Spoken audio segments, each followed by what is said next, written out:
वेदांतातील ग्रंथ श्रवण करण्यासाठी आमच्या चॅनलला सबस्क्राईब करा व बेल आयकॉन दाबायला विसरू नका. दुसऱ्या तरंगाचे रहस्य. या दुसऱ्या तरंगामध्ये अधिकारी, विषय, प्रयोजन आणि संबंध याचे विस्तृत वर्णन केले आहे.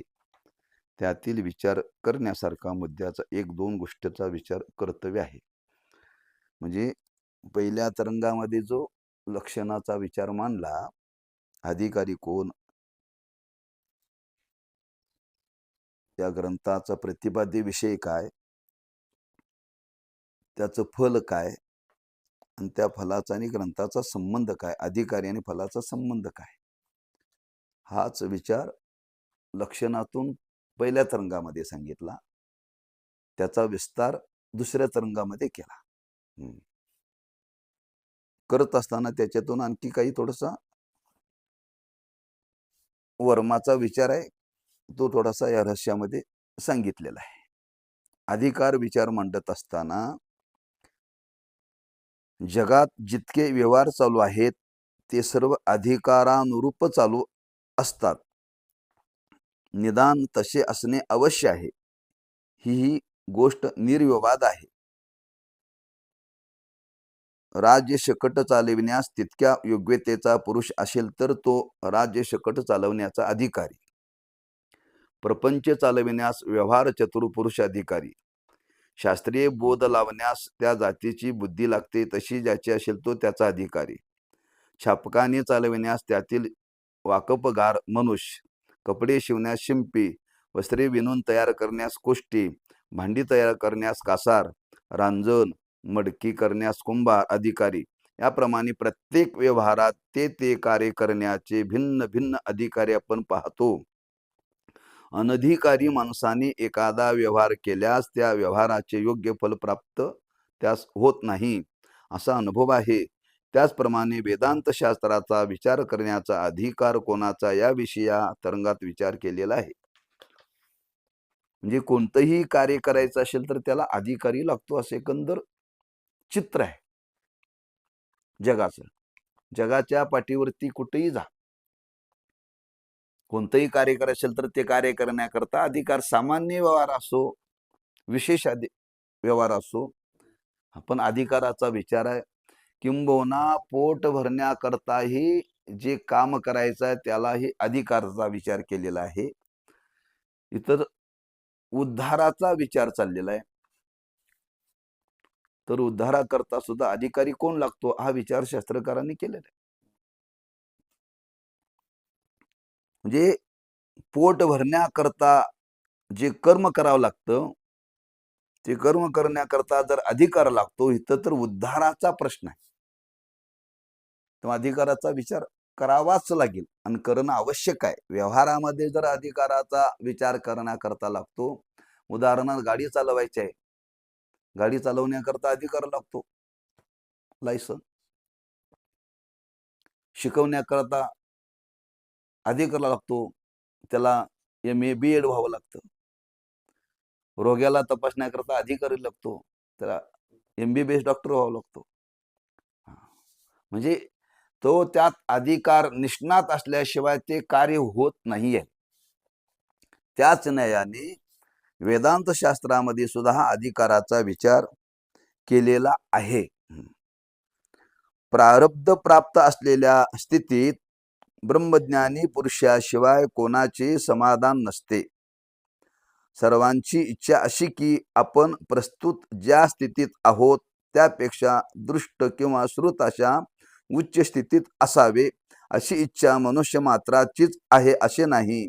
पशु पक्ष्यांना सुद्धा तशी स्थिती असण्याचे दिसून येते.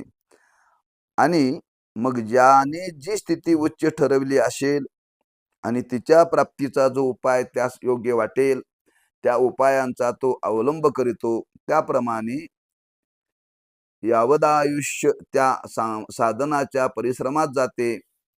उच्च शब्द सापेक्ष आहे. सर्वात उच्च स्थिती कोणती हे ठरवणे सुद्धा फार कठीण आहे. बरं का?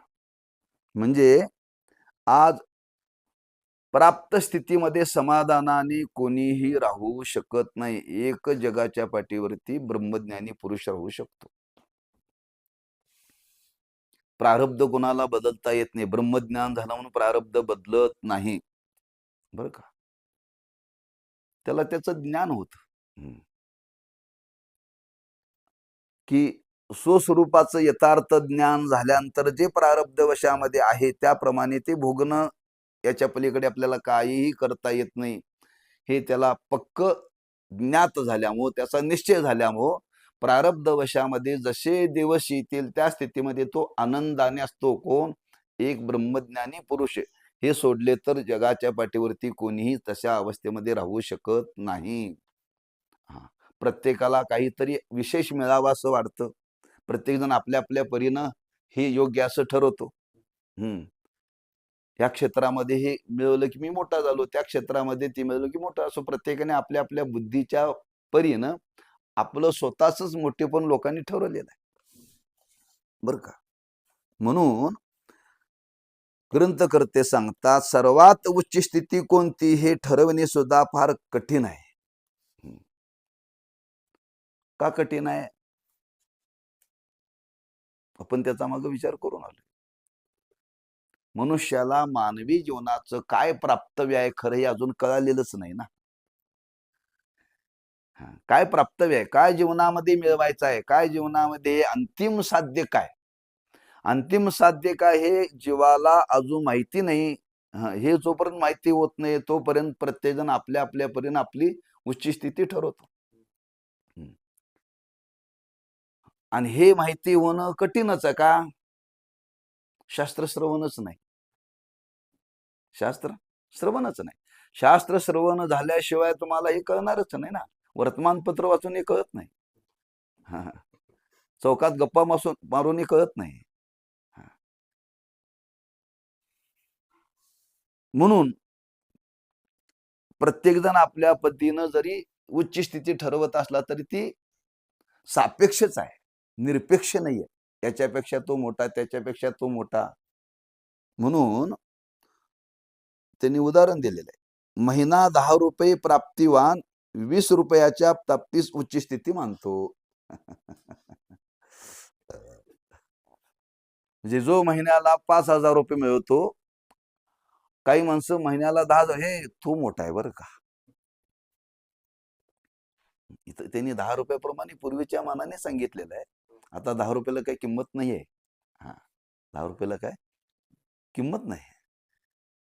परत कोणीतरी 10 रुपये देत होता, कशा भिकार, 10 रुपयाला चहा सुद्धा येत नाही म्हटला. ते भिकारी 10 रुपये घे ना. 10 रुपयाला काय येते म्हणाला. म्हणून एखादा 50,000 मिळवत असेल आणि दुसरा 1,00,000 रुपये मिळवत, तो मोठा आहे बरं का. म्हणजे सापेक्ष मोठेपण, याला निरपेक्ष मोठेपण म्हणत नाहीत बरं का. तो 50 रुपयाच्या प्राप्तीस उच्च स्थिती समजतो. अनवानी चालणारा गाडीत बसलेल्यास मोठा समजतो बरं का. जो सायकलने चालतो त्यापेक्षा जो मोटरसायकलने चालतो तो मोठा समजतो. त्या मोटरसायकलमध्ये सुद्धा त्यात उच्च किमतीची जी गाडी असेल तो त्याच्यापेक्षा मोठा त्याला समजतो बरं का. गाडीत बसलेला मोटारीत बसलेल्यास भाग्यवान समजतो. ज्याला संतान नाही व ज्यास एखादी मुलगीच असेल त्यास भाग्यवान समजतो. ज्यास मुलीच आहेत पण पुत्रवानास भाग्य तो समजतो. ज्याला मुलं नाहीत, तो ज्याला मुलं आहेत त्याला तो म्हणतो हे हा भाग्यवान आहे बरं का. एखाद्याला मुली आहेत, मुलगा नाही, ज्याला मुलगा आहे त्याला तो भाग्यवान समजतो. असं प्रत्येक जण आपल्या बुद्धीनं ठरवत असतो. प्रत्येक क्षेत्रामध्ये एखाद्यास पुष्कळ पुत्र व कन्या असतील पण त्याच्या निर्वाहाची मुळीच सोय नसेल तर तो निसंतानी पुरुषास भाग्यवान समजतो. म्हणजे एखाद्याला डझनभर मुलं आहेत पण त्याची राहण्याची व्यवस्था नाही, कपड्याची व्यवस्था नाही, पोटाची व्यवस्था नाही, तो करू शकत नाही. म्हणजे तुम्हाला मुलं नाहीत, तुम्हीच भाग्यवान बरं का. हा, एवढी सांभाळता सांभाळता नाकी नऊ येतो म्हणते तो, मलाच पोटभर खायला मिळत नाही, यांचं पोट भरण्यामध्ये दिवस उगवलेला कळत नाही, दिवस मावळलेला कळत नाही. तुम्हाला काही चिंता नाही बघा, तुम्ही मुलं नाहीत, तुम्ही भाग्यवान. निसंतानी पुरुषास भाग्यवान समजतो, अशी शेकडो उदाहरणे सांगता येतील. एक आपल्या दृष्टीने दुसऱ्यास भाग्यवान समजण्याचा संप्रदाय अनादी कालापासून व्यवहार चालू आहे. हे अनादी कालापासून अशी परंपराच आहे. ह्याने त्याला श्रेष्ठ म्हणायचं, त्यानं त्याला श्रेष्ठ म्हणायचं, अनादी कालापासून हे चालतच आहे. यात काय बंद नाही बरं का. हा, उलट दिवसेंदिवस वाढत चाललेला आहे. परंतु व्यवहारात अमुक स्थितीत असलेला मनुष्य भाग्यवान आहे हे ठरविण्यास अगोदर भाग्य म्हणजे काय याचा निर्णय झालेला नसतो. तुम्ही त्याला भाग्यवान समजता हो, पण भाग्य कशाला म्हणताय तुम्हाला पहिल्यांदा कळाले का? मग तुम्ही भाग्यवान त्याला म्हणण्याला काहीच अर्थ नाहीये, काहीच अर्थ नाही. कारण भाग्य शब्दाचा तुम्हाला खरा अर्थ अजून कळालेला नाही. तुम्ही तुमच्या परीने ते भाग्य समजलं हो, पण भाग्य शब्दाचा नेमका अर्थ काय हे कळेल तर तो भाग्यवान मानला जाईल ना. तुम्ही तुमच्या परीने भाग्यवान मानला म्हणजे तो भाग्यवान ठरत नाही ना. म्हणून याचा निर्णय झालेला असतो. जगात बऱ्या वाईट स्थितीत अनेक लोक आहेत, पण त्यापैकी एकही मनुष्य त्यास प्राप्त असलेल्या स्थितीत मी कृतार्थ आहे असे म्हणत नाही. बरेच लोक त्या त्या क्षेत्रामध्ये, कोणाला सत्ता प्राप्त आहे, कोणाला संतती आहे, कोणाला संपत्ती आहे, जेवढं आहे त्यात कोणी समाधानी आहे का? कोणीच नाही. तुम्ही भाग्यवान समजायला एखाद्या धनवाला, पण ज्याला धन आहे हो तो स्वतःला भाग्यवान समजत नाही ना. जो पुत्रवान आहे तो स्वतःला भाग्यवान समजत नाही ना. जो सत्तावान आहे तो स्वतःला भाग्यवान समजत नाही ना. ते म्हणते मी भाग्यवान आहे, 25 वर्षाला आमदार आहे, मला मंत्रीपद मिळालं नाही म्हणतोय तो. 25 वर्ष झालं मी आमदारच आहे, मला अजून माझ्या 25 वर्षात मला मंत्रीपद मिळालेलंच नाही. म्हणजे प्रत्येक जण आपल्या आपल्या ज्या स्थितीमध्ये, आता 25 वर्ष आमदार आहे, त्याला उदरनिर्वाहाची व्यवस्था आहे, गाडी आहे, राहायला बंगला आहे, लोकसंग्रह आहे, पण समाधान मानायला पाहिजे का नाही? जे सत्तेच्या बाबतीत हीच अवस्था आहे, संततीच्या बाबतीत हीच अवस्था आहे, आणि संपत्तीच्या बाबतीत हीच अवस्था आहे. त्या स्थितीमध्ये कोणीही समाधानी नाही, कोणीही नाही. म्हणून कल्पनेपेक्षा अधिक वेळी अधिक लाभ झाला तर तितक्या वेळेपुरता आपण कृतार्थ आहोत असे एखादा म्हणतो. ज्या परिस्थितीत आहे त्यात कोणी कृतार्थ समजायला तयार नाही, पण एखादी वस्तू जर आपल्याला प्राप्त झाली, हे मी मुलगा झाला, कृतार्थ झालो म्हणते बरं का, कृतार्थ झालो. आणि तो जर विचित्र निघाला तर महाराज म्हणजे झाला नसता तर बरा झाला असता. म्हणजे काही कालापुरतं कृतार्थ मानला जातो, पण ती कायमची कृतार्थता नाही ना. याचा अर्थ आज समाजामध्ये कोणीही कृतार्थ आहोत असं जरी काही क्षणिक कालापुरतं म्हणत असला तरी पण कालांतराने ती कृतार्थता राहत नाही असे एखादा म्हणतो, पण ती कृतार्थता क्षण मात्रच असते. अप्राप्त वस्तूची प्राप्ती क्षणभर कौतुक दाखविते, हे खरे, पण तसल्या क्षणमात्र कौतुकापासून वाटणारी कृतार्थता ही क्षणमात्रच असणार. अप्राप्त वस्तू प्राप्त झाली तेवढं क्षणभर कौतुक वाटत, कौतुक वाटत. एखाद्याला लग्न होणार चिंता आहे का नाही? आता लग्न झालं, आता बरं वाटतंय. गेल्या वर्षी चिंतेत होता, लग्न होणार, कोणी देना, कोणी बघना, कोणी करना. आता लग्न झालाय, हा कृतार्थ वाटतंय आता काय?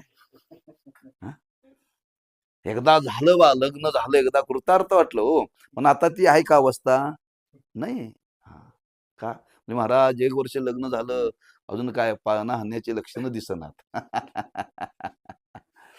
हा, अप्राप्त वस्तू प्राप्त झाली की त्या काळापुरतं कौतुक वाटतं, पण काही काळ गेला की ते कौतुक निघून जातं, राहत नाही बरं का, राहत नाही.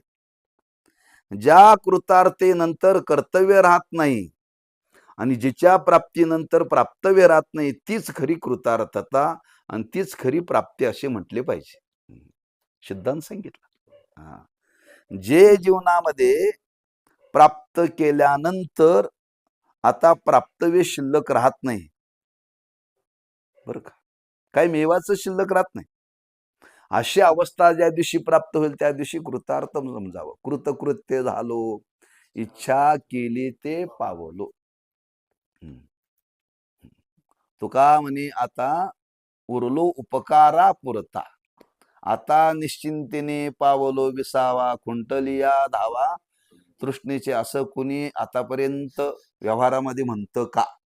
कुणीच म्हणत नाही का? नाहीच ना. ज्यांना ही अवस्था प्राप्त झाली त्यांचीच उद्गार आहेत हो, बाकी कोणाचे उद्गार हे नाहीतच. म्हणून व्यवहारामध्ये जी कृतार्थता मानली ती ती खरी कृतार्थता नाही का, जिच्या प्राप्तीनंतर प्राप्तव्य शिल्लक राहत नाही. जे प्राप्त केल्यानंतर प्राप्तव्य काय मिळवण्याचं शिल्लक राहत नाही, हा तीच खरी कृतार्थता बरं का. असं जीवनामध्ये, लौकिक जीवनामध्ये असं कधीही होत नाही. एक सारिता तो पुढे उभे एक. एक सारिता तो पुढे उभे एक. एक झालं की दुसरं आहे, दुसरं झालं की तिसरं आहे, तिसरं झालं की चौथा आहे. कुठं आहे? चौघाच्या खांद्यावरती जाईपर्यंत असंच आहे, नाहीच आहे. पण शास्त्र सांगतं जे प्राप्त झाल्यानंतर पुन्हा प्राप्तव्य शिल्लक राहत नाही. असं काय आहे? प्रश्न आहे ना. असं काय जीवनामध्ये? म्हणून कृतार्थता आणि तीच खरी कृतार्थता असे म्हटले पाहिजे. पण दृष्ट व्यवहारात सर्व स्थितीत मनुष्याच्या किंवा अदृष्ट स्वर्गादी लोकातील उत्तम उत्तम भोगाचा किंवा त्या भोग भोगणाऱ्या देवादिकांचा स्थितीचा विचार केला तर सर्व ठिकाणी रच्या पुढं ड चाच अनुभव येतो. हा, त्यांनी सांगितले या लोकातली गोष्ट लक्षात ठेवा, वरच्या लोकांना जाऊन भेटा, ब्रह्मादिक देवाना. ते सुद्धा हा, त्या हिरण्यकशिपूच्या जीवनामध्ये त्याची पत्नी गरोदर झाली. इंद्र घाबरला. का घाबरला? कारण हिरण्यकशिपूने सर्व देवावरती राज्य केलं ना, आणि त्याच्याच पोटी जर मुलगा पुन्हा जन्माला आला तर तो तसंच करेल. त्याच्यापेक्षा त्याच्या मुलालाच जन्माला येण्याच्या आधी मारलेलं बरं. म्हणजे इंद्राचं पद प्राप्त होऊन सुद्धा कृतार्थता आहे का? का मारण्याकरता तो विचार करायला लागला? कारण हा जर आला तर आम्हाला इंद्रपद भोगायला मिळणारच नाही ना. आता इंद्रपद मिळालंय की नाही? मिळाले त्या समाधान मानायला पाहिजे की नाही? पण हा जर आला, पण हा असाच निघाला याचा मुलगा, तर आमच्या जीवनामध्ये ऐश्वर्य भोगायला मिळणार नाही. पण भोगून तृप्त झालाय का तुम्ही? नाही ना. म्हणजे या लोकातली जी स्थिती आहे तीच परलोकातली स्थिती आहे. म्हणून तर संतांना वर्णन करावं लागलं. अनेक नलगे, या लोकातली नलगे आणि परलोकातली नलगे. काय? या लोकातले नके आणि परलोकातले नका. ब्रह्मादिक पदे दुःखाची शिराणी, ते दुश्चित जनी जडो देशी. जरी ब्रह्मदेव असला तरी तो का सुखी नाही आहे. इंद्र असला तरी तो सुखी नाही आहे. आम्हाला आमच्या परीनं तो सुखी वाटतो. पण त्यालाही तुम्ही एकांतात जाऊन भेटा, मुलाखत घ्या, काय जमलं तर बघा, हवे असेल तर. काय कुठं इंद्र भेटला तर बघा, कुठून फोन नंबर मिळाला तर बघा, जायची व्यवस्था नाही तर काय कनेक्शन नंतर जमते का बघा.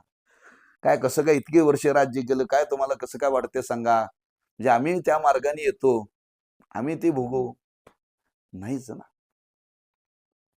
कारण इंद्राचं पद प्राप्त झालं म्हणजे प्राप्तव्य संपलं असं नाहीये. म्हणून त्यांनी शब्द घातलाय, जे प्राप्त झाल्यानंतर ज्याच्यामध्ये प्राप्तव्य शिल्लक राहत नाही अशी जी अवस्था, तिलाच कृतार्थता म्हणा.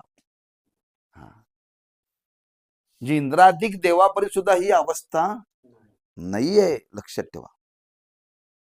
म्हणून भोग भोगणाऱ्या देवादिकाच्या स्थितीचा विचार केला तर सर्व ठिकाणी रच्या पुढे डचाच अनुभव येतो. ह्या एकंदर स्थितीवरून असे निश्चित करता येईल की ज्यापेक्षा दुसरे कोणतेही मोठे दृष्ट किंवा श्रुत सुख नाही असे सुख आपणास असावे आणि कोणत्याही प्रकारचे यत्किंचित दुःख असू नये अशा स्थितीत उच्चतम स्थिती असे म्हणता येईल. एकंदर प्रत्येकाच्या इच्छेचा विचार केला तर प्रत्येकाला हेच वाटतं आपल्या जीवनामध्ये असं सुख प्राप्त व्हावं, त्या सुखाचा कधी नाश होऊ नये आणि आपल्या जीवनामध्ये कधी दुःख येऊ नये हीच प्रत्येकाची इच्छा आहे. हीच इच्छा आहे बरं. ह्या इच्छेत कुणाचा आहे ती भेद नाही.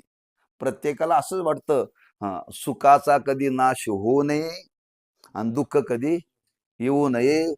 प्राप्त झालेलं सुख कधी टिकत नाही आणि नको म्हटलेलं दुःख आल्याशिवाय राहत नाही. म्हणजे प्रत्येकाला अपेक्षा सुखाची आहे, दुःख कायमचं जावं असं आहे. पण तसं जीवनामध्ये आज स्थितीला अनुभवाला येत नाही. पण यावं अशी इच्छा प्रत्येकाची, यावी अशी इच्छा प्रत्येकाची आहे. म्हणून जे सुख याच्यापेक्षा आता मोठं नाहीये असं सुख आम्हाला भोगायला मिळावं,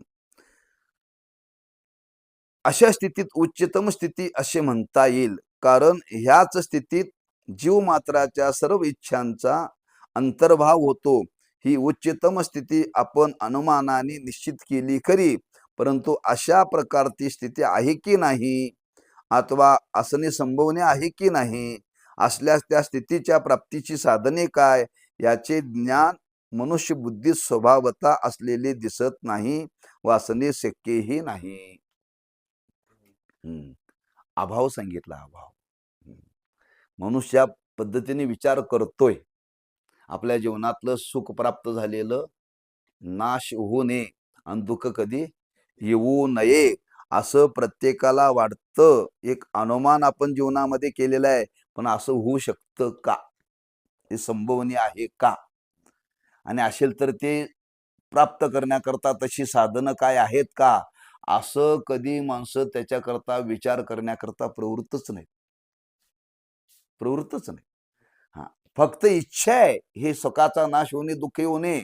पण ही अशी अवस्था प्राप्त आपल्या जीवनामध्ये काही राहील का, याच्याकरता काय करावं का, आतापर्यंत अशी कोणाला अवस्था प्राप्त झाली का, असा विचार बहुतेक कोणाच्या बुद्धीमध्ये येत नाही. फक्त अनुमानामध्ये आयुष्य चाललेलं आहे, अनुमान करण्यामध्ये. अनुमान बुद्धी चालत नाही. चालत नाही हे म्हणता, पण तुम्ही एखाद्याला बोलवा तुम्ही निर्बुद्ध आहात म्हणून बघा. आम्ही एवढं सांगतो, आम्ही अभ्यास करून सांगतो, तुम्हाला यातलं काय माहित नाही एखाद्याला म्हणून बघा तो काय म्हणतोय तुम्हाला. तुम्ही स्वतःला फार शहाणा समजता म्हणतोय तो, मान्य पण करत नाही. पण हा विचार शक्यतो कोणाच्या बुद्धी सहज स्वाभाविक येत नाही बरं का. म्हणून अशी दिसत नाही व असणे शक्य नाही. जे मनुष्याच्या बुद्धीस अज्ञान असते त्यास ज्ञान करून देणे हेच शास्त्राचे शास्त्रत्व आहे. शास्त्राला महत्व का दिलं? शास्त्राला ज्या गोष्टीचं मनुष्याला अज्ञान आहे त्याचं ज्ञान करून देणं याच्याकरता शास्त्र जन्माला आलेली आहेत. शास्त्राला स्वतःचं मोठेपण काही नाही, त्यांना काय मिळवायचं नाही. नाव कशा करताय? पाण्यातली नाव तरुण जाण्याकरताच आहे, तिला तरावं लागतच नाही. नाव कधी पाण्यात बुडतच नाही हो, किती महापूर येऊ. पण ती पाण्यावरती का तरंगते? आमच्या तुमच्या सारख्याला पाण्यात बुडू नये म्हणून ती नेण्याकरता तत्पर आहे नाव. ती जड आहे काय चेतन आहे? बरोबर आहे ना. जर नाव तरण्याकरता जड आहे, ती सतत त्या नदीच्या तीरावरती असते. शास्त्र सुद्धा शब्द जडच आहेत ना. मग तुम्ही जर नावेला मान्यता देता, मग शास्त्राला मान्यता का देत नाही? कोणी म्हणे आम्ही नावेला मानतच नाही, असं कोणी म्हणतं का? पण माना अगर न माना, ती नाव तिच्याकरता नाहीये, लोकांना नेण्याकरताच आहे. म्हणजे एखादी नाव जर ह्या तीरावरून त्या तीरावर आणि त्या तीराच्या लोकांना ह्या तीरावरती आणण्याकरता ती नाव जर त्या नदीमध्ये कायम आहे, तसं ज्याच्या बुद्धीमध्ये आपल्या काही जीवनाविषयी अज्ञान आहे, ते अज्ञान घालवण्याकरता शास्त्र जन्माला आले बरं का. आणि त्याच्यामध्ये त्या शास्त्राला शास्त्रत्व आहे बरं का. जे ज्याला ज्ञात नाही ते त्याला ज्ञात करून देणं हेच शास्त्राचं काम आहे. शास्त्राचं काम. ते शास्त्र म्हणत नाही मी याला ज्ञान करून देईल, ते म्हणत पण नाही हो, पण त्याच्याकरता ते जन्माला आलेलं आहे. त्याच्याकरता ते जन्माला आलंय. याचा अर्थ ज्या गोष्टीचं आपल्याला अज्ञान आहे, ते अज्ञान घालवण्याकरता माणसाला ते शास्त्र समजून घेतलं पाहिजे, असा कुठंतरी बुद्धीत विचार आला पाहिजे, तर पुढचं घडेल.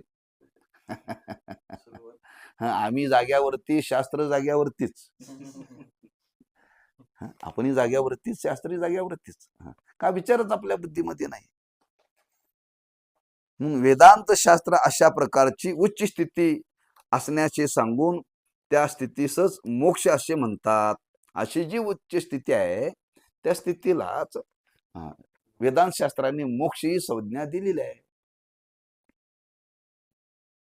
वेदांत शास्त्राने अनेकांनी त्याला अनेक द्यावली. कुणी ब्रह्मस्थिती म्हणून सांगितलं, कुणी सायुज्यता म्हणून सांगितलं, कुणी सांगितलं भोग निरपेक्ष सुख म्हणून सांगितलं, कुणी अविनाश सुख म्हणून सांगितलं, कुणी मुक्ती शब्द वापरला. शब्द भिन्न भिन्न आहेत, पण वेदांत शास्त्राने शब्द त्याला वापरला मोक्ष. काहींनी ब्रह्मस्थिती मांडली, काहींनी सायुज्यता सांगितली, काहींनी मुक्ती शब्द वापरला. शब्द भिन्न असला तरी अवस्था एकच आहे. जी स्थिती प्राप्त झाल्यानंतर त्या स्थितीच्या प्राप्तीनंतर पुन्हा प्राप्तव्य शिल्लक राहत नाही, अशी जी अवस्था आपल्याला प्राप्त करून घेता येते, त्याच अवस्थेला शास्त्रामध्ये काय म्हणतात? मोक्ष. दुःख संबंध रहित परमानंद रूप एक वस्तू आहे, तिला शास्त्रात ब्रह्म अशी संज्ञा आहे. काय? दुःख संबंध रहित परमानंद रूप एक वस्तू आहे, तिला शास्त्रामध्ये काय म्हणतात? ब्रह्म. ब्रह्म.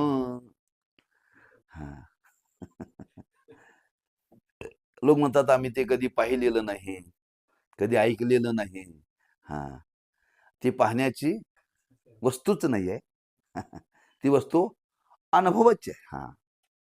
ब्रह्म अरे ब्रह्म म्हणतात, अरे तुम्ही देव देव देवालाच ब्रह्म म्हणतात. असं मराठी सांगा की लोक म्हणतात. काय? त्या देवालाच ब्रह्म म्हणतात, पण शास्त्रकारांनी त्याला ब्रह्म ही संज्ञा दिलेली आहे. दुःख संबंध रहित परमानंद रूप एक वस्तू आहे, त्यालाच काय म्हणतात? ब्रह्म. त्यालाच ब्रह्म ही संज्ञा आहे. थोडक्यात सांगावयाचे म्हणजे उच्च स्थिती, मोक्ष आणि ब्रह्म हे तिन्ही एकार्थ वाचित शब्द आहेत. उच्च स्थिती, मोक्ष, ब्रह्म हे एकाच अर्थाचे शब्द आहेत बरं का. हे उच्च स्थितीमध्ये राहतात. तुका म्हणे आम्हा एकांताचा वास, ब्रह्मी ब्रह्मरस ही उच्च स्थिती सांगितली. ह्या स्थितीमध्ये आम्ही राहतो. उच्च स्थिती, त्या स्थितीची त्रिभुवनामध्ये कोणीही बरोबरी करू शकत नाही. त्या स्थितीला मोक्ष म्हटलं, त्यालाच ब्रह्म म्हटलं. तेव्हा गोंधळायची काही गरज नाही, भ्रमात पडायची काय गरज नाहीये. म्हणजे एकार्थ वाचित शब्द आहेत. अशा रीतीने मोक्षाचे स्वरूप शास्त्र प्रमाणाने निश्चित झाल्यानंतर त्या मोक्ष प्राप्तीची साधने शास्त्राने सांगितली आहेत असे आढळून येईल. अशी शास्त्राने उच्च स्थिती ठरवली.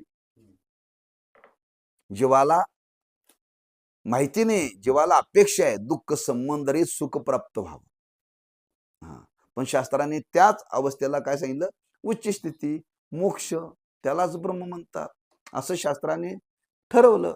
मग आता ते आपल्याला जीवनामध्ये प्राप्त करून घ्यायचं आहे, मग ते प्राप्त करून घ्यायचं असेल तर शास्त्राने त्याच्याकरता अधिकार सांगितला. ती सहजासहजी प्राप्त करून घेता येत नाही. सहजासहजी जशी त्या शास्त्राने स्थिती ही उच्च ठरवली, त्याच शास्त्राने त्या स्थितीचा अनुभव येण्याकरता त्या मानाचा आपल्याला अधिकार पाहिजे. आणि त्या अधिकाराचा विचार शास्त्राने मांडला.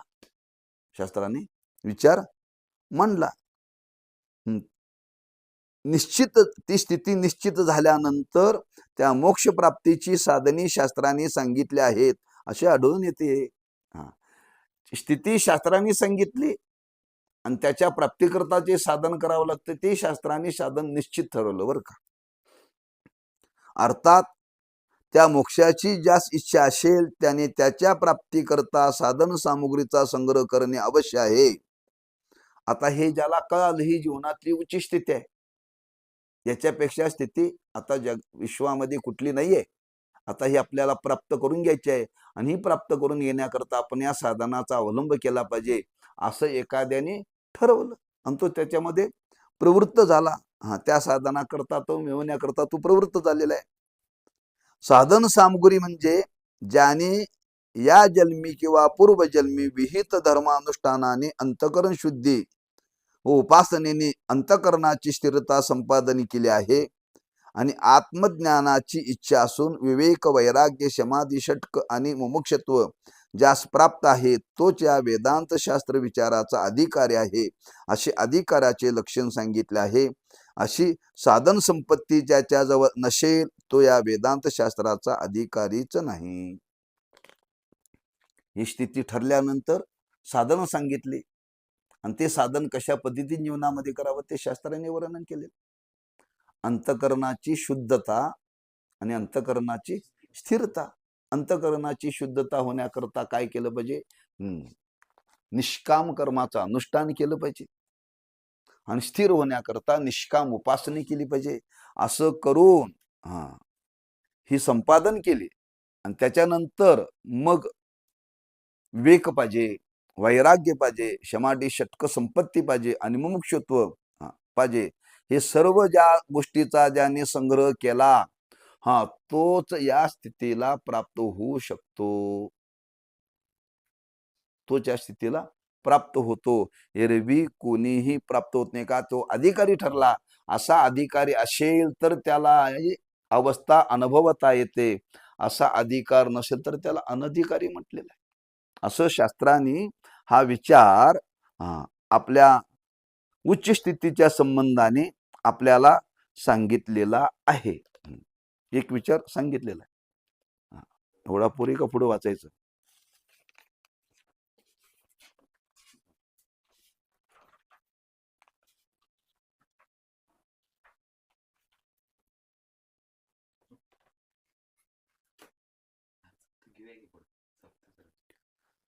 दुसरा विचार मांडला जगताच्या आणि अनादित्वाविषयी विचार. पहिला विचार मांडला की उच्चतम स्थिती कोणती, अधिकार कोणाचा, हा पहिला विचार मांडला. एकंदर दुसऱ्या तरंगामध्ये काय मांडलं त्याचं सार दिले बर काय. हाच विचार विस्ताराने मांडलाय आणि तोच विचार थोडक्यामध्ये एवढा विचार लक्षात ठेवला की दुसरा तरंग लक्षात राहिला असं लक्षात ठेवायचं.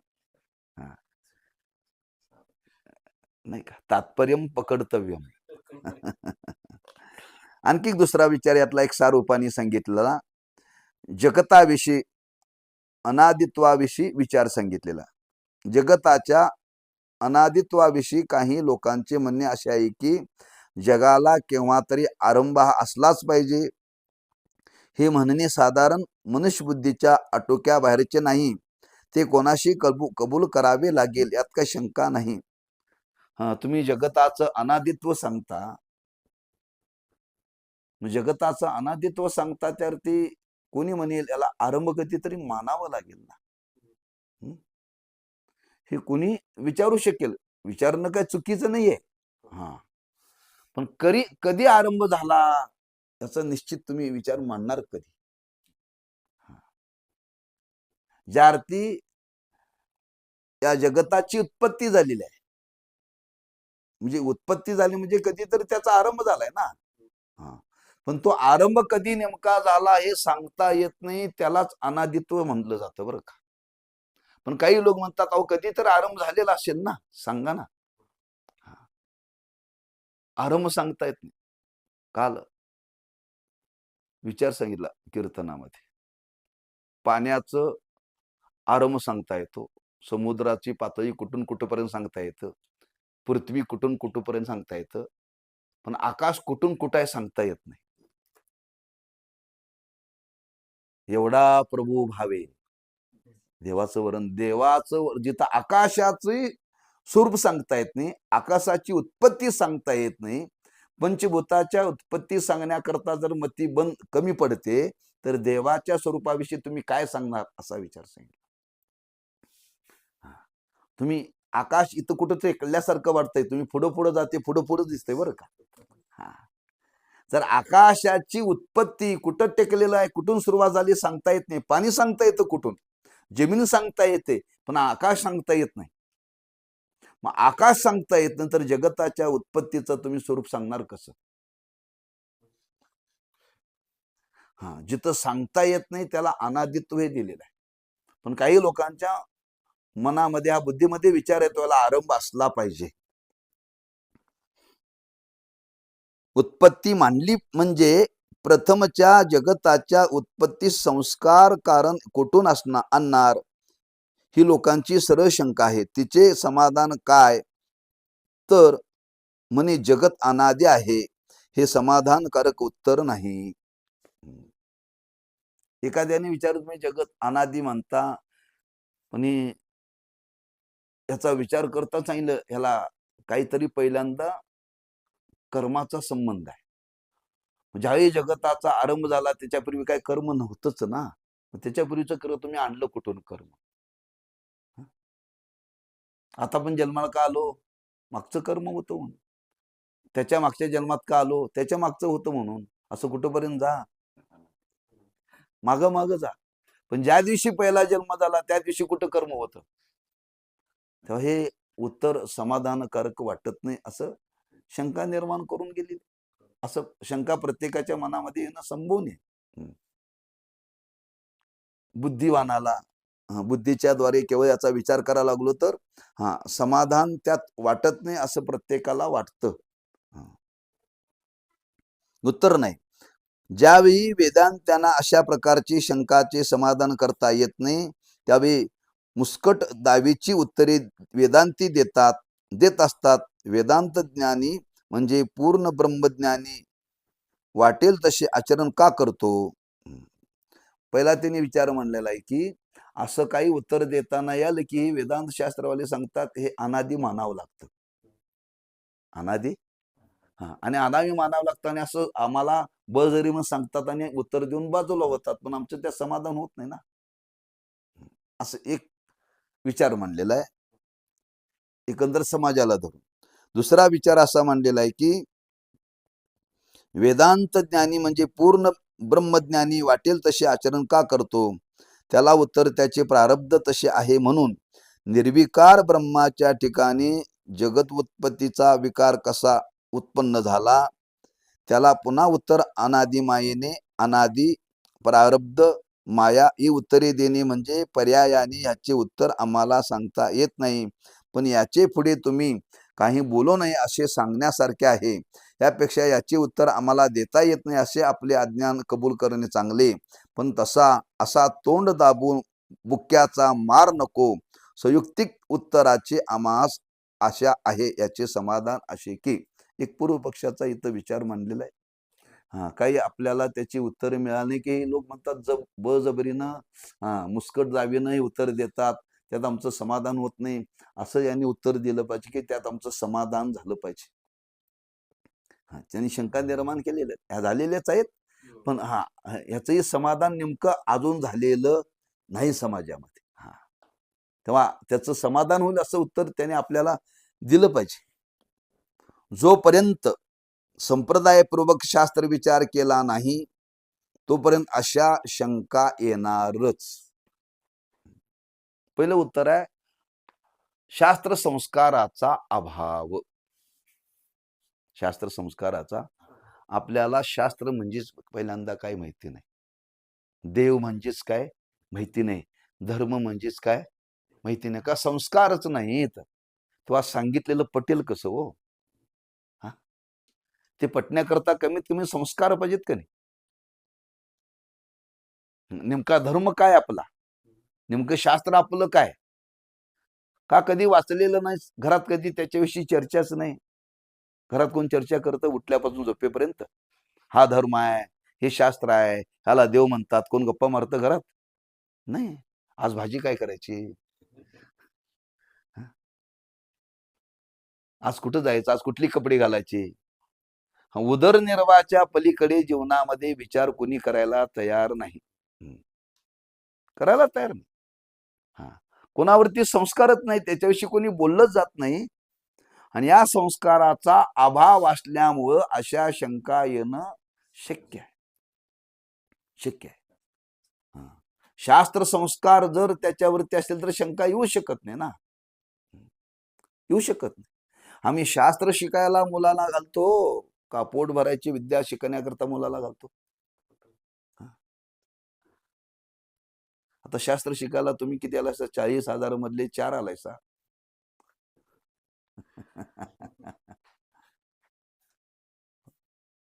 कोणाला कीर्तनाला जावं असं वाटतं, कोणाला प्रवचनाला जावं असं वाटतं.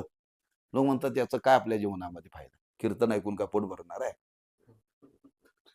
कीर्तन ऐकून काय पोट भरणार आहे? ज्ञानेश्वरी वाचून काय पोट भरणार आहे? अरे ते पोट भरण्याकरता नाहीच आहे ना. मिळालेलं पोट भरण्याकरता आपण जे प्रयत्न करतो ते खरंच ते पोटाकरता आहे का नेमकं काय समाधानाकरता आहे? या गोष्टी काही जाणून घेण्याकरता शास्त्र आहे ना. आम्ही रोज जे जीवनामध्ये प्रयत्न करतो जो कशा करता करालोय? पोटाकरता करालोय का समाधानाकरता? हं? पोटाकरता. नाही कळू मग समाधान, मग समाधानाकरता करायलाय. मग आतापर्यंत मिळून कोणाचं समाधान झाले का? समाधान झालेलं नाही. हा कधी आपण विचार केलाय का? हे तुम्हाला चव्हाट्यावर ऐकायला मिळेल का? हं? हे शास्त्र ऐकावं लागेल ना, श्रवण करावं लागेल. सत्संग शिवाय गेल्याशिवाय करणार. तुकोबारांनी वर्णन केले, क्षणक्षणाची करावा विचार तरावया पार भवशिंद. हाच विचार करा. कोणता? संसार सागरातून तरुण जाणं. पण हा विचार कोणाच्या मनात येत नाही ना. मग हा विचार कुठं चालू आहे? संतांचे संगती जावं लागेल. संत समागमे धरावी आवडी. हा विचार जिथं चालतो ते संत, ते त्यांच्या संगतीमध्ये तुम्ही जा म्हणजे हा विचार तुम्हाला ऐकायला मिळेल ना. तुम्ही संसारिकाच्याच संगतीमध्ये राहता, हा विचार कोणी करत नाही. जे करत नाही तुम्ही त्यांच्या जिथं जाता, तुमच्या जीवनाचा विचार येईल कसा? येईल कसा? येणारच नाही. म्हणून आज प्रत्येकाच्या जीवनामध्ये शास्त्र अध्ययनाचा, संस्काराचा अभाव असलं की शंका येतच राहतात. तत्व विचारामध्ये जीवाना फसवून किंवा त्याचे तोंड दाबून वाटेल ते सिद्धांत त्यांच्यावर लादण्यात सर्वज्ञ दयाळू शास्त्रकारास या शंकेखोरापासून काही मिळवायचे नाही. ही गोष्ट प्रथम लक्षात ठेवली पाहिजे. ही गोष्ट मान्य झाली म्हणजे त्यांनी जगताला अनादि म्हटले आहे, हे संभवने आहे की नाही हे याचा विचार करू. तुम्ही म्हणता शास्त्रकार हे दमदाटीनं आम्हाला उत्तर देतात, आमचं तोंड बंद करतात. शास्त्रकारांना समाजापासून काय मिळवायचं नाही ते कशा करता फसवतील हो? त्यांचं काय थांबलेलं नाहीये, त्यांचं काय अडलेलं नाहीये. कशा करता तुम्हाला ते खोटं सांगतील? त्यांना सांगून समाजापासून काय मिळवायचं आहे? काय मिळवायचं नाही तर दमदाटीन ते समाजाला सांगतील कशाला? का देणं ना घेणं? सांगण्याचं कारण काय? समाजाला फसवण्याचं कारण काय? समाजाला कोण फसवतो? स्वार्थ आहे ज्याच्या चित्तामध्ये, ती माणसं समाजाला फसवतात. शास्त्रकारांना समाजापासून स्वार्थ नाहीच आहे, निस्वार्थ आहे. म्हणजे निस्वार्थ ज्याचं जीवन आहे ते समाजाला कशाला फसवतील? हे जर पहिल्यांदा लक्षात आलं तर आपल्याला या गोष्टी कळतील बरं का. म्हणजे शास्त्रकार हे काय त्यांना काही मिळवायचं नाहीये, काही मिळवायचं नाही. ज्ञानोबरांनी 9,000 ओव्या लिहिल्या कशा करता? का त्यांना पुरस्कार मिळवायचा होता का? का PhD करायची होती का? लोक PhD करून त्याच्यावरती पोट भरायला लागले. पोट भरायला लागले. लक्षात ठेवा. कशा करता त्यांनी सांगितलं? म्हणजे जे सांगितलं ते सुखाने सांगितलं का हो? उपाशी राहून सांगितलं, जगाला सांगितलं, काय देणं ना घेणं. एवढ्या निरपेक्ष भावनेनं त्यांनी एवढं कष्टानं एवढं मोठं कार्य केलं. त्यांच्याकरता केलं का जगाकरता केलं? हे कळून घ्या ना पहिल्यांदा. तसं जेवढे शास्त्रग्रंथ निर्माण झाले कशा करता? त्यांच्याकरता नव्हे, समाजाच्या हिताकरताच. समाजाच्या हिताकरता. नूतन माऊली बोलून गेलेत, अहितापासोनी काढीती हित देवनी वाढविती, नाही श्रुती परोती माऊली जगा. जे सगळं शास्त्र निर्माण झालं ते समाजाच्या हिताकरता, समाजाच्या कल्याणाकरता झालेलं आहे.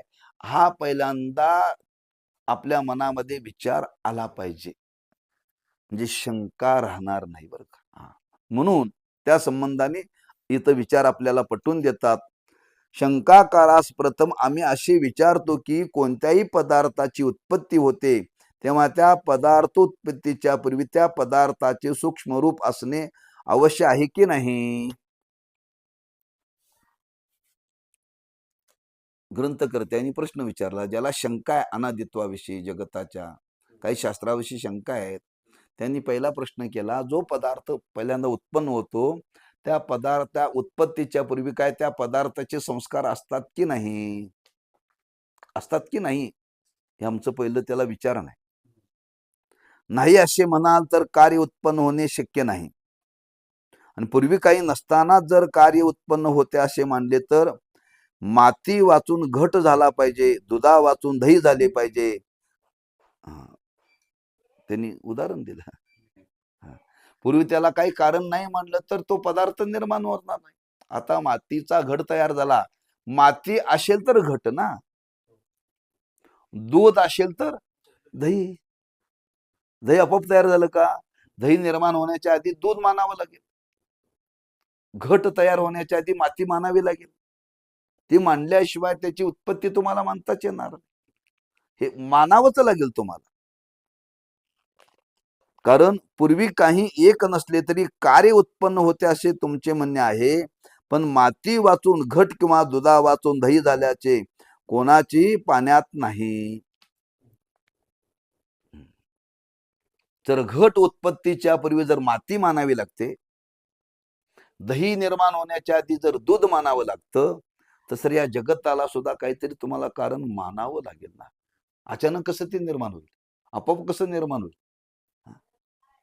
हे मान्य आहे का नाही? मातीशिवाय घट होत नाही, दुधाशिवाय दही होत नाही, तुम्हाला मान्य आहे का नाही? तसं हे जग निर्माण होण्याकरता काहीतरी कारण असेल की ते मानावंच लागेल ना. हे अनुभवाचं आहे का नाही? मग हाच अनुभव तिकडे लावा ना, म्हणजे लक्षात येईल. याकरता कार्याचे पूर्वी कारण नसताना कार्य उत्पन्न होते असे म्हणणे योग्य नाही. आणि जर कार्योत्पत्तीच्या पूर्वी त्याचे सूक्ष्म रूप असणे अवश्य आहे असे म्हणाल तर त्या पदार्थाचे अनादित्व तुम्ही आपल्या तोंडानेच कबूल केल्याशी सिद्ध झाले. हे तुम्ही जर मानलं, कोणताही पदार्थ उत्पन्न होण्याच्या पूर्वी त्याचं काहीतरी कारण आहे, हे तुम्हाला जर पटलं की त्यात अनादित्व सिद्ध होतं, तुम्ही सिद्ध करा म्हणून सांगावं लागत नाही. हा पदार्थ निर्माण होण्याच्या पूर्वी त्याला कारण आहे, तो पदार्थ निर्माण होण्यापूर्वी त्याच्या पुढे कारण आहे. कारणाचं तुम्ही जर स्वीकार केला की पुढच्या प्रक्रियेला अनादित्व येतच, याच्याकरता स्वतंत्र तुम्हाला मानायची गरज नाही. कसे पहा, समजा जमिनीवर एक गवताचा अंकुर उत्पन्न झाला आहे. तो अंकुर उत्पन्न होण्यास त्या गवताने सूक्ष्म रूप म्हणजे बीज जमिनीत असले पाहिजे. गवताचे बीज म्हणजे गवताचीच सूक्ष्म अवस्था. असे विचारात असे ठरते की आपण आता शेतामध्ये तुम्ही गेला तर काही नाही बरं का, ऊन आहे, शेत नांगरून टाकलेलं आहे, एकही त्या शेतामध्ये तण उगवलेलं नाहीये, पूर्ण तुम्ही वेचून काढलेलं आहे, मोकळं शेत आहे. आणि पाऊस जर पडला, पाऊस पडला की लगेच अंकुर वर येतात त्यावरती कुठंतरी बीज असलं पाहिजे कधी. आता पाहायला गेलं तर ते दिसत नाही, पण पाऊस सुरू झाला, पावसाळा सुरू झाला, त्या जमिनीत पाणी गेलं की लगेच 4 दिवसांनी वर गवत उगवलेलं असतं. हे कुठून आलं? कोण पेराय गेलं तिथं? हं? का पावसाबरोबर बीज पण पडलं खाली? पाऊस जसा पडला ना, त्याच्यावर बीज पण पडलं का? नाही ना. मग ते कुठं जमिनीत होतं की नाही पहिलं? म्हणजे जे गवत निर्माण झालं, त्या गवताचं बीज त्या जमिनीत कुठंतरी होतं का नाही? बीज असल्याशिवाय ते अंकुर येतो का वर? नाही. कुणी पेरायला तरी गेलेलं नाहीये. फक्त वरून पाऊस पडला. काय पडला? पाऊस पडला. पाऊस पडल्यानंतर त्या जमिनीमध्ये असलेलं गवताचं बीज कुठंतरी सूक्ष्म रूपाने होतं. ते लगेच पाण्याच्या संबंधाने ते उगवलं. हे कारण मानावं लागेल की नाही? सूक्ष्म आहे की नाही? हा, त्या गवताचं सूक्ष्म बीज रूपाने कुठेतरी जमिनीत आहे ते मानावं लागेल. असे विचारात असे ठरते की गवत ही सूक्ष्म अवस्था व बीज ही त्या गवताची सूक्ष्म अवस्था, स्थूल अवस्था. गवत ही स्थूल अवस्था आणि बीज ही सूक्ष्म अवस्था. गवत हे स्थूल रूपाने दिसतं आपल्याला, पण त्याचं बीज दिसत नाही. ते बीज सूक्ष्म रूपाने आहे, जमिनीमध्ये आहे. ती गवताची सूक्ष्म अवस्था कुठून आली? तर पूर्वीच्या स्थूल रूप असलेल्या गवतापासून. पूर्वीचे गवत होतं ना, हा, त्या गवताचं कुठंतरी सूक्ष्म रूपाने बीज पडलेलं आहे, हे मानावंच लागेल. पूर्वीच्या गवताचे स्थूल रूप कुठून आले? तर त्याच्या पूर्वीच्या गवताच्या सूक्ष्म रूपापासून. या प्रश्नोत्तराची मालिका केव्हाही थांबणे शक्य नाही. यालाच अनादि वृक्ष बीज न्याय म्हणतात. हा, ज्या जमिनीमध्ये बीज गवत उगवलं, मग त्याच्या अगोदर कुठून बीज आलं? ते म्हणजे त्याच्या गवताच्या आधीच तो म्हणतोय.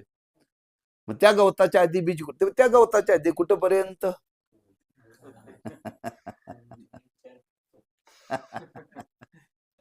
म्हणून याला काय म्हणतात? वृक्ष बीज न्याय. वृक्ष अनादि, बरं का? अनादि तो सांगा ना, त्याच्या आधीच ते आहे, ते त्याच्या आधीच ते आहे, ते त्याच्या आधीच ते आहे.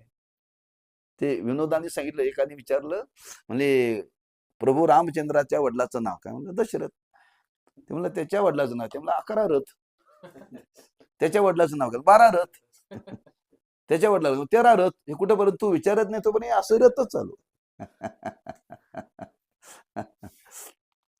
तसं हे निर्माण बीज होण्याच्या पूर्वी गवत निर्माण, त्याच्या आधीच बीज मानलं जातं. हो, बीज आहे. मग त्याच्या आधीच, त्याच्या आधी असलं पाहिजे.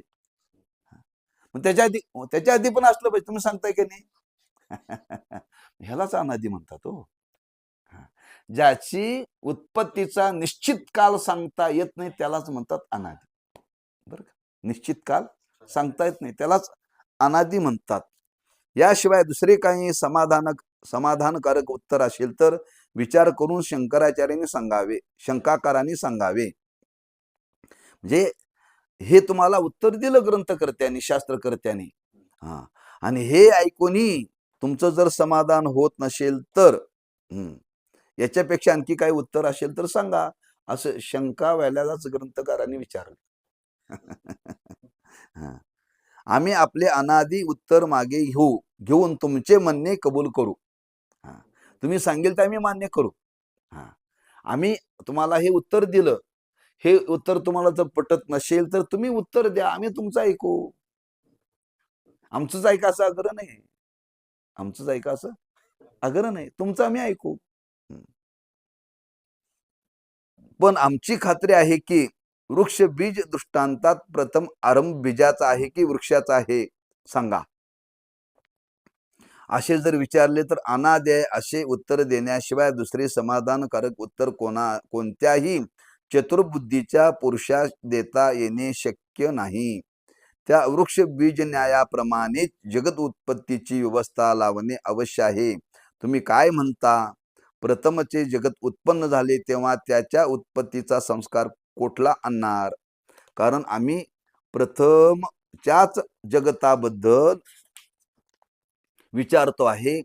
याला उत्तर असे आहे की मनुष्य जागृतीत अनेक व्यवहार करतो आणि उद्या काय करावायचे तेही निश्चित करून ठेवतो. नंतर ज्यावेळी त्यास रात्री झोप लागते त्यावेळी तो ज्ञानशून्य झाल्यासारखा दिसतो, परंतु जागृतीत सर्व विचारांचे संस्कार अंतःकरणात असतात व त्या संस्कारास तो अंतःकरण व्यष्टी अज्ञानात म्हणजे कारण शरीरात लीन झालेले असते. पुन्हा जागृती प्राप्त झाली म्हणजे अंतःकरणातील पूर्वीच्या व्यवहाराचे संस्कार व्यक्त रूपाने उदय पावतात. आपल्या स्वभावातलं त्यांनी सांगितलेलं आहे. रात्री झोपताना संस्कार घेऊनच आपण झोपतोय. उठल्या उठल्या कारखान्यात गेला कसा, का रात्री ठरलंय कामगारांना मी उद्या सकाळी पाहायला येणार नाही. गाढ झोप लागली ते कुठे बिलाव, त्या अज्ञानात बीज होतं का नाही रात्रीचं. म्हणजे दुसऱ्या दिवशी आपण जे कर्म करतो त्या कर्माचा मागच्या कालच्या कर्माशी काहीतरी संबंध आहे की नाही.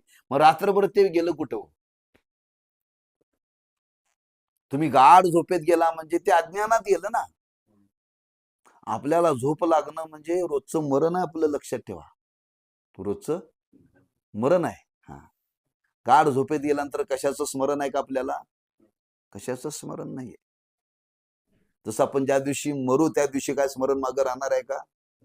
नाही ना. पण उठल्या उठल्या हे काल इथपर्यंत आपण आलो होतो बरं का. अमक्याचा फोन करायचा, अमक्याचा निरोप होता.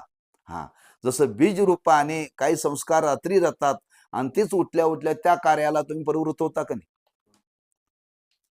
ते संस्कार रूपाने राहतं कुठं होतं रात्रभर? ते डायरीत, फोनमध्ये, बुद्धीत कुठं होतं ते? अंतःकरण रात्री कुठे गेलं फिरायला? ते अज्ञानात लीन झालं होतं आणि अज्ञानात ते सुप्त रूपाने तिथं होतं. पण जाग झाल्या अरे याला फोन करायला पाहिजे बरं का, कोण तुम्हाला आठवण गेली का? कुठून हा संस्कार आला? म्हणजे कालचा संस्कार आला का नाही. म्हणजे रोजच्या व्यवहारामध्ये दुसऱ्या दिवशीचा व्यवहार करण्याकरता आदल्या दिवशीचा व्यवहाराचा संस्कार मानावा लागतो. काय काय दृष्टांत दिले लक्षात ठेवा बरं का. आणि सांगत जा प्रवचनात, कीर्तनात. माती तयार, घट तयार होण्याकरता पहिल्यांदा माती लागते. दही तयार होण्याकरता पहिल्यांदा दूध लागतं. गवत उगवण्याकरता पहिल्यांदा त्या जमिनीत त्याचं बीज असावं लागतं. तसं दुसऱ्या दिवशीचा व्यवहार करण्याकरता आदल्या दिवशीचा संस्कार कुठेतरी मानावा लागतो. ज्यावेळी आपण झोपेमध्ये जातो तेव्हा ज्ञानशून्य अवस्था असते, लक्षात ठेवा. रात्री झोप लागते त्यावेळी तो ज्ञानशून्य झाल्यासारखा दिसतो, परंतु जागृती सर्व विचाराचे संस्कार अंतःकरणात असतात. त्या संस्कारासह तो अंतःकरण व्यष्टी अज्ञातात म्हणजे कारण शरीरात लीन झालेले असते. पुन्हा जागृती प्राप्त झाली म्हणजे अंतःकरणातील पूर्वीच्या व्यवहाराचे संस्कार व्यक्त रूपाने उदय पावतात. त्याप्रमाणे सृष्टीचा आरंभ होते वेळी पूर्वकल्पात स्पष्ट असलेले जगतातील सर्व पदार्थ जे आपापल्या संस्काराने समष्टी अज्ञानात लीन असतात ते संस्कार उत्तर सृष्टीस कारण असतात असे वृक्षबीज न्यायाने मानलेच पाहिजे. पूर्वीचे संस्कार प्रथम सृष्टीस कारण नाहीत असे मानिले तर सृष्टीची उत्पत्ती आकस्मित होते असे म्हणणे प्राप्त आहे. पण तसे मानिले तर मोक्षा अभाव प्रसंग येईल. कारण एखाद्याने प्रयत्न करूनही जगन्निवृत्ती केली तरी पुन्हा आकस्मिक जगताची उत्पत्ती होईल. तुमच्या म्हणण्याप्रमाणे सृष्टीच्या उत्पत्तीला कारणाची जरूरच नाही, म्हणून झोपेच्या दृष्टांताने व श्रुतीस्मृतीच्या प्रमाणाने जगत अनादीच मानले पाहिजे. त्याचप्रमाणे प्रारब्धाबद्दल व मायेबद्दल 5व्या व 6व्या तरंगात खुलासा आहे. एकंदर विवेचनावरून सृष्टीच्या उत्पत्तीबद्दल वेदांत्यांना समाधानकारक उत्तर सांगता येत नाही असे म्हणण्यापेक्षा शंकाकारास उत्तराची खुली समजण्याची योग्यता नाही हे म्हणणे जास्त संयुक्तिक म्हणावं. आपल्याला ते ग्रहण करण्याची योग्यता आपल्याकडे नाही हे त्यांनी मान्य करावं. ह्यांना सांगता येत नाही असं म्हणत बसू नये. तो सूक्ष्म विचार आहे, बुद्धीचा विचार आहे. आपल्याकडे शास्त्र संस्काराचा अभाव आहे, संत संगतीचा अभाव आहे. तेव्हा आपण कितीही डोकं फोडून सांगण्याचा प्रयत्न केला, एखादा सांगत नसेल ना, बाबा तू म्हणतोस बरोबर आहे, त्याच्याच पाया पडायचं. रोज तू प्रवचन करत जा, मी ऐकायला येतो म्हणायचं. काय पण त्याला पर्याय नाही का, ती ग्रहण करण्याची योग्यता त्याच्याकडे नाही का, संस्काराचा अभावच आहे हो. हा. पण हे शास्त्राने या पद्धतीने शास्त्राने सांगितलं, शास्त्राला याच्यातून काय मिळवायचंय का, काहीच नाही. लबाडी करायची आहे त्यांना, फसवायचं आहे का समाजाला, नाहीच ना. म्हणजे अर्थी शास्त्र एवढ्या उदाहरणाने आपल्याला हे पटवून देतं, तर ते सांगत असलं तरी आपल्या बुद्धीमध्ये उतरत नाही, हे आपण मान्य करावं बरं का, मान्य करावं. पण बरेच बहात्तर मान्य करायला तयार नाहीत. पण शास्त्र सांगतं, अशांना सांगण्याच्या भानगडीत तुम्ही पडू नका. बरं का. शेकडो लोक अधिकार नसताना वेदांत विचार करतात. शेकडो लोक अधिकार नसताना वेदांत विचार करतात, लोकांस सांगतात, परंतु अनधिकार्याने केलेल्या कोणत्याही त्यास जसे फल प्राप्त होत नाही, त्याचप्रमाणे ब्रह्मज्ञानाच्या साधन संपत्ती वाचून केलेल्या वेदांत विचाराचे संसार दुःख निवृत्ती आणि परमानंद प्राप्ती रूप फल त्यास प्राप्त होत नाही. सांगणारे सुद्धा असेच आहे, अभ्यास न करता सांगणारे आहेत. काय, त्यांना सुद्धा याचं स्वरूप माहिती नाही. त्यांनी काय, शेकडो लोक अधिकार नसताना सुद्धा वेदांत विचार म्हणतात. काही लोक म्हणतात, महाराज याला काहीच नाही, कीर्तन कसं काय करायला, आता करतो त्याला आपण काय करायचं. त्यालाच शास्त्र कळालेलं नाही, त्यालाच त्याचा अधिकार नाही, त्याचाच उद्धार झालेला नाही, कशा करता करायचं हेच माहिती नाही, असे सांगणारे लोक आहेत की नाही शेकडो. पण त्याच्या सांगण्याने काय फरक पडणार आहे का, कारण त्याला त्यातलं काय कळालेलं नाही.